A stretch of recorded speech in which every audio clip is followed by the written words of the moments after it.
Hello everyone, सभी का most welcome है आपके अपने YouTube channel engineer Mukesh sir classes में। और आज भी हम क्लास करने जा रहे हैं। ये क्लास काफ़ी महत्वपूर्ण है और इस क्लास में हम आज पॉलिटिकल साइंस और इकोनॉमी में पिछले 2 सालों में पूछे गए क्वेश्चन को डिस्कस करने वाले हैं। जो बच्चा दिल्ली पुलिस और एसएससी जीडी की तैयारी कर रहा है उसके लिए क्लास काफ़ी महत्वपूर्ण रहेगा। और आप भी प्लीज़ वीडियो के साथ में अपने नंबर टाइप करना कमेंट बॉक्स में मुझे कि आपने 30 में से कितने नंबर गेन किए हैं। और क्योंकि पॉलिटिकल साइंस और इकोनॉमिक दोनों ऐसे चैप्टर है, पोर्शन है, जिससे थोड़ा छोटे का ज़्यादा पोर्शन आता है और बच्चे थोड़ा कंफ्यूज रहते हैं, तो मैंने पिछले 2 सालों में जो क्वेश्चन बने हैं वो मैंने आपके सामने आज मैं लेके आया हूँ। इन क्वेश्चन से आपको ये आइडिया भी हो जाएगा कि किस टाइप के क्वेश्चन पूछे जाते हैं।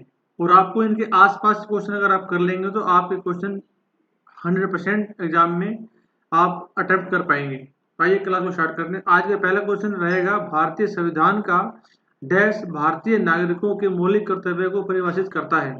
Article 51A, 41B, 21A, 41C। तो इसका आंसर रहेगा 51A। इसमें क्या है कि इसमें आंसर साथ साथ में दिए गए हैं क्योंकि ये मैंने एसएससी के आंसर की से क्वेश्चन उठाए हैं, तो आपको सिर्फ आप क्वेश्चन पे ज़्यादा ध्यान दीजिए। फिर देखिए आज का सेकंड क्वेश्चन रहेगा, निम्नलिखित में से कौन सा भारत के महान्यायवादी का कर्तव्य है। तो इसका आंसर रहेगा ऑप्शन नंबर बी, कानूनी मामलों पर भारत सरकार को सलाह देना। ये भारत के महान्यायवादी जी का काम है या उनका रिस्पॉन्सिबिलिटी है। तो आज थर्ड क्वेश्चन देखिएगा, निम्नलिखित में से क्या परियोज्य आय डिस्पोजल इनकम को दर्शाता है। ये इकोनॉमी में पूछा क्वेश्चन है, इसमें पूछा गया है कि क्या परियोज्य आय डिस्पोजल इनकम तो क्या होती है। वो होती है करों और अन्य कटौतियों के बाद परिवारों और व्यक्तियों द्वारा अर्जित आय, जो टैक्स वगैरह होती है वो सब कुछ देने के बाद जो हमको नेट इनकम मिलती है उसको बोला जाता है डिस्पोजल इनकम। ठीक है। फोर्थ क्वेश्चन देखिएगा, भारत के संविधान के अनुच्छेद 29-30 किससे संबंधित है। आर्टिकल 29-30 से पूछा गया है। इसका रहेगा सांस्कृतिक और शैक्षणिक अधिकार से। और आज और अभी तक अगर आपने प्लीज चैनल को सब्सक्राइब नहीं किया तो प्लीज चैनल को सब्सक्राइब कीजिए, यही मेरा मोटिवेशन है। और जितना हम आप वीडियो को शेयर करेंगे और कमेंट करेंगे तो मैं उतनी अच्छी अच्छी वीडियो आपके लिए फ्यूचर में मैं आता रहूँगा। तो आज फिफ्थ क्वेश्चन रहेगा हमारा, आधार दर बेस रेट किसी बैंक का वह न्यूनतम ब्याज दर है जिसके नीचे उसे उधार देने की अनुमति नहीं है, हालांकि द्वारा अनुमति होने पर कुछ मामलों में इसका अपवाद संबंध है। तो इसका रहेगा भारतीय reserve bank, RBI, reserve bank of India. ठीक है। ये देखिएगा, निम्नलिखित में से कौन सा सरकारी बजट में पूंजीगत प्राप्ति कैपिटल रिसिप्ट का एक उदाहरण है। सरकारी बंद पत्र की बिक्री। तो अब आप देख पा रहे हैं कि एग्जामिनर इकोनॉमी में से किस टाइप का क्वेश्चन पूछ रहा है, वो बिल्कुल डीप में जा रहा है। तो आप जिस बुक में से भी स्टडी कर रहे हैं, भूषण की बुक या कहीं कोचिंग सेंटर या कोचिंग ले रहे हैं, तो आपको डीप में करना पड़ेगा क्योंकि उसने सिर्फ एक सिंपल सा क्वेश्चन पूछ लिया कि पूंजीगत प्राप्ति का उदाहरण क्या है। तो आपको पता होना चाहिए चार किस किस चीज को बोला जाता है। सेवंथ क्वेश्चन देखिएगा, देश के भीतर किसी अर्थव्यवस्था में वस्तुओं और सेवाओं के कुल उत्पादन साथ ही किसी विशिष्ट अवधि के दौरान मूल्यह्रास को मापने के लिए निम्नलिखित में से किसका उपयोग किया जाता है। तो इसका आएगा जीडीपी, ग्रॉस डोमेस्टिक प्रोडक्ट। जो हमारे देश के अंदर में उत्पादन होता है उसको बोला जाता है सकल घरेलू उत्पाद। एट्थ क्वेश्चन देखिएगा, 10वीं पंचवर्षीय योजना में किस क्षेत्र में उच्चतम वृद्धि दर लक्षित की गई थी। जो हमारे 10th 5 ईयर प्लान था उसमें क्या हमारा टारगेट था।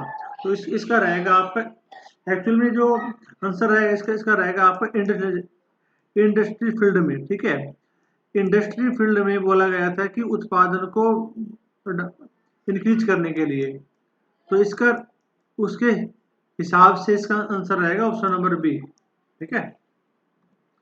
9th क्वेश्चन देखिए, वर्तमान में भारत में जो पब्लिक सेक्टर बैंक है, सार्वजनिक क्षेत्र की बैंकों की संख्या कितनी है। जो 2019 में घटाकर कम कर दी गई थी, उसके बाद ये क्वेश्चन बना है। तो इसका आंसर रहेगा 12। अभी जो भारत में बैंक है वो कितने बैंक है? 12।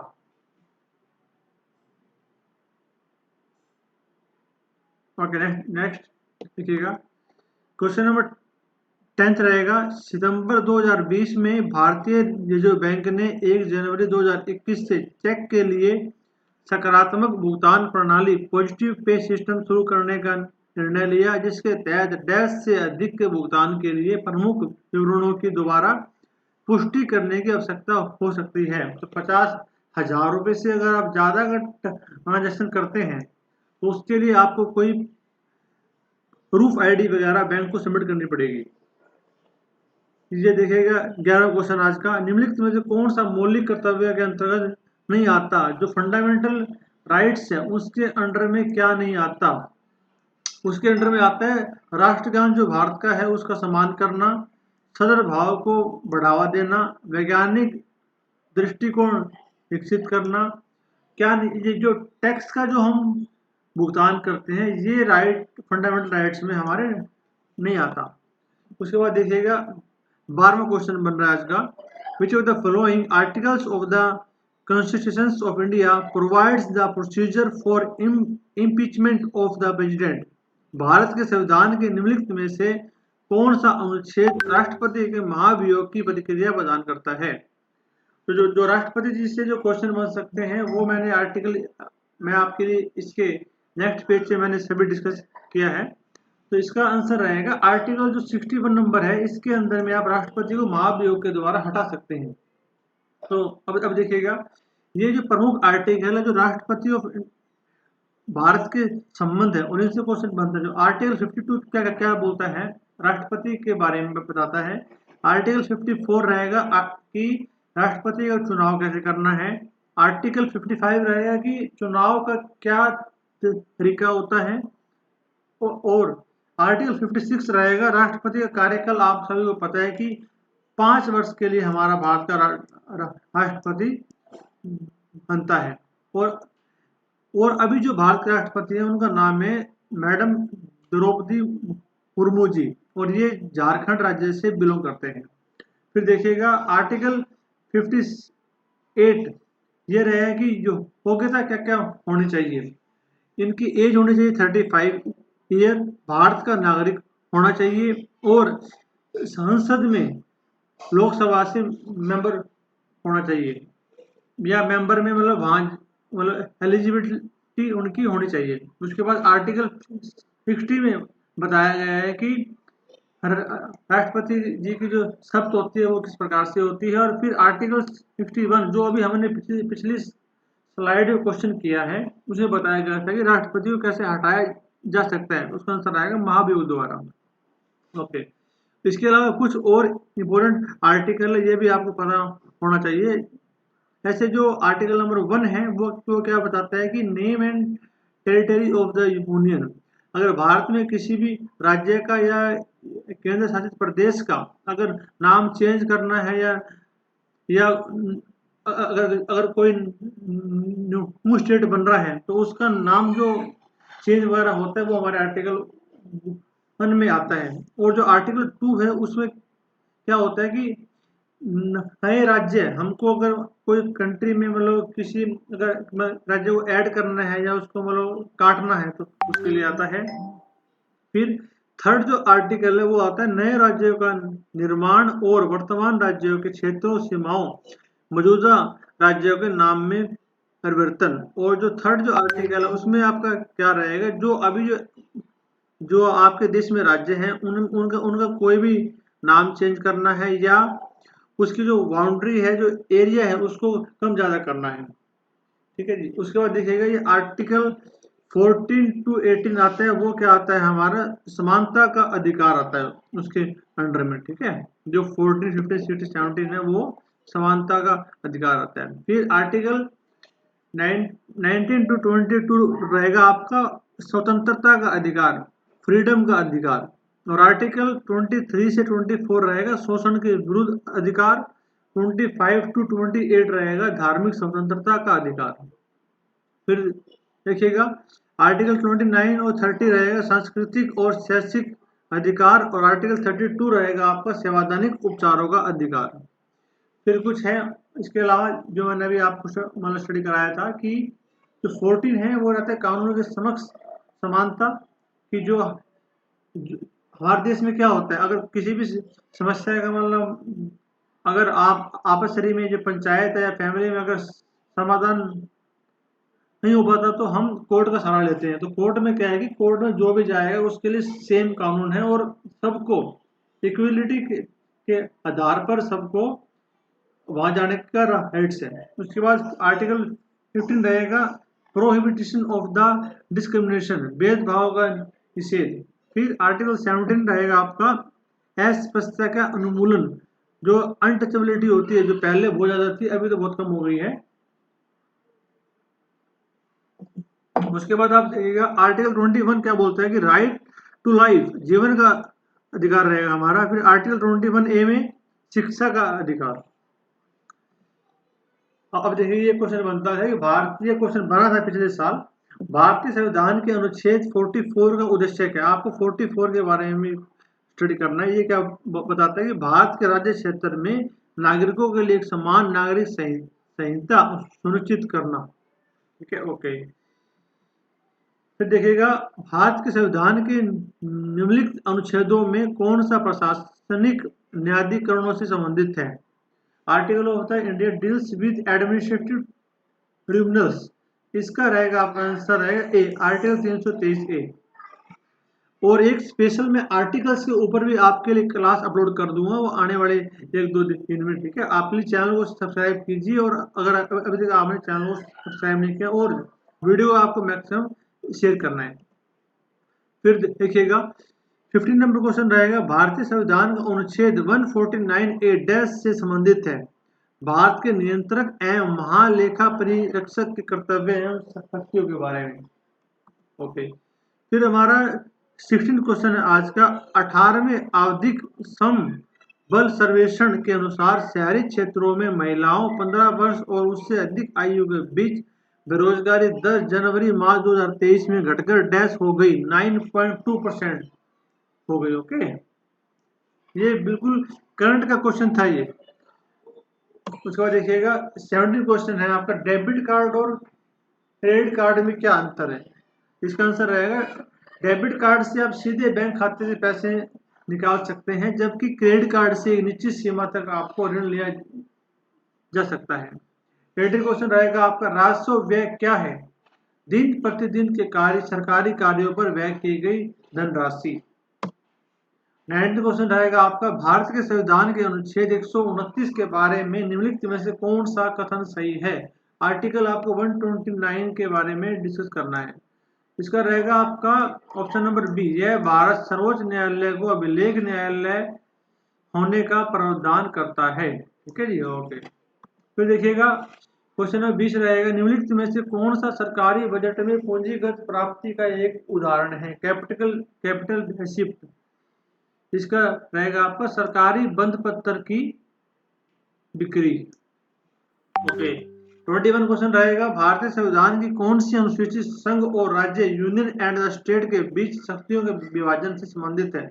7वीं आपका आंसर आएगा 7th। ओके, फिर देखिएगा 22 नंबर क्वेश्चन रहेगा, भारत के देशी रियासतों के विलय में किन दो व्यक्तियों ने महत्वपूर्ण भूमिका निभाई थी। इसका रहेगा सरदार वल्लभ भाई पटेल और वीपी मेनन जी। ये दोनों ऐसे नेता थे जिन्होंने भारत के जो जब भारत आजाद नहीं हुआ था उससे पहले भारत में अराउंड कुछ 565 छोटे छोटे स्टेट थे, या उनको उस टाइम बोला जाता संघ बोला जाता था। उन सभी को कॉम्प्रोमाइज करके उन सेटिस्फाई करके कि हम आपको ये फैसिलिटी करेंगे, फिर सबको मिला के भारत पूरा देश एक बना है। वरना आज के टाइम भारत में छोटे छोटे बहुत कंट्री होते हैं। उसके बाद 23 नंबर क्वेश्चन देखिए आज का, इंग्लैंड के मैग्ना कार्टा पर किस शासक ने हस्ताक्षर किए थे। ये काफी महत्वपूर्ण क्वेश्चन है और पूछा भी गया है। जो इंग्लैंड का मैग्ना कार्टा था उस पर किसका हस्ताक्षर था। आपका आंसर रहेगा जॉन द्वितीय, या इसका नाम था किंग जॉन। ठीक है, एक्चुअल में इसका नाम था किंग जॉन।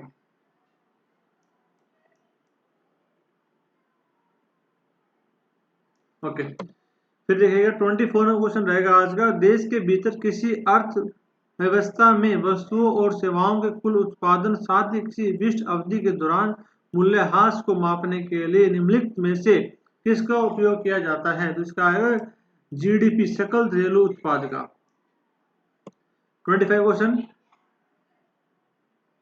ये तो हमने पहले कर लिया है। ओके, 26 क्वेश्चन दिएगा, संविधान आदेश दूसरा संशोधन विधेयक 2022 ने नागरिकों और कुरीविकरण समुदाय को किस राज्य की अनुसूचित जनजातियों की सूची में शामिल किया है? तो ये तमिलनाडु जो स्टेट है भारत का, वहां पर ये दो अनुसूचित जनजाति है, कुरीविकरण और नागरिकों, इन दोनों जनजातियों को शामिल किया गया है। फिर देखिएगा संविधान के प्रथम अनुच्छेद के अनुसार भारत क्या है? ये आर्टिकल फर्स्ट जो मैंने आपको स्टडी कराया उसमें रहेगा यूनियन ऑफ द स्टेट, राज्यों का संघ है भारत, है ना। ये मैंने जो अभी आपको जो पिछले स्लाइड में जो आर्टिकल 1, 2, 3 के बारे में बताया, तो आर्टिकल नंबर 1 रहेगा ये। फिर आज का 28 क्वेश्चन देखिएगा, राष्ट्रीय कृषि और ग्रामीण विकास बैंक की स्थापना किस पंचवर्षीय योजना में की गई? नाबार्ड था जो, उसकी योजना कब हुई थी? इसका आंसर रहेगा वो छठी 5 ईयर प्लान में नाबार्ड की स्थापना हुई थी। फिर देखिएगा 29 क्वेश्चन रहेगा आपका, राष्ट्रीय बहुआयामी गरीबी सूचकांक 2021 के अनुसार किस राज्य की जनसंख्या का बहुआयामी गरीब प्रतिशत सबसे कम है? ये बिल्कुल करंट का क्वेश्चन था उस टाइम। इसका आंसर है केरला। इससे हमें ये मालूम पड़ जाएगा जो केरला स्टेट है उसमें गरीबी बहुत कम है। फिर देखिए आज का लास्ट क्वेश्चन रहेगा 30 question, who has the authority to amend the fundamental rights of the citizen? नागरिकों के मौलिक अधिकारों में संशोधन का अधिकार किसे है? ये काफी महत्वपूर्ण क्वेश्चन है और आप इसका आंसर मुझे प्लीज कमेंट में कीजिएगा, फिर मैं आपको कमेंट में इसका राइट आंसर आपको बता दूंगा। Who has the authority to amend the fundamental right of the citizen?